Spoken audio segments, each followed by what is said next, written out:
Dilaporkan oleh para korban Net89 karena promosi, Kevin Aprilio sebut tidak fair karena disalahkan. Kevin Aprilio dilaporkan para korban Net89 karena sempat melakukan promosi. Musisi Kevin Aprilio saat ini tersandung kasus hukum robot trading Net89. Para korban melaporkan para pelaku Net89 karena dianggap melakukan penipuan. Nama Kevin Aprilio masuk dalam salah satu pelaku yang dilaporkan para korban Net89.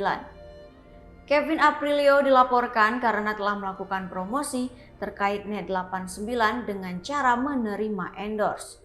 Kini, Kevin Aprilio akhirnya buka suara.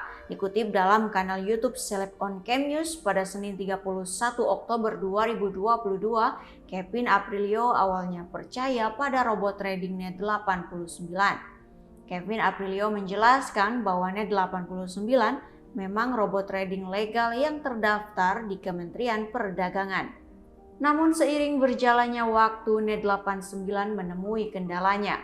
Net89 diduga telah merugikan ratusan korban dengan jumlah yang fantastis.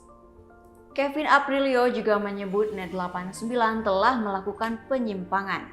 Dengan adanya hal ini, Kevin Aprilio merasa semua permasalahan sudah berada di luar tanggung jawabnya. Lantaran Kevin Aprilio juga tak menyangka akan terjadi penyimpangan di perusahaan Net89. Kevin pun mengaku terkejut. Karena awalnya Net89 berjalan lancar selama 5 tahun hingga Kevin Aprilio melakukan promosi. Dengan ini, Kevin Aprilio merasa tidak adil saat para korban melaporkan dirinya. Kevin Aprilio enggan disalahkan karena telah mempromosikan Net89 dengan cara endorse. Selain itu, Kevin Aprilio mengaku tak berminat untuk menipu para korban Net89. Kevin Aprilio juga mengaku enggan mencari sensasi dari permasalahan tersebut.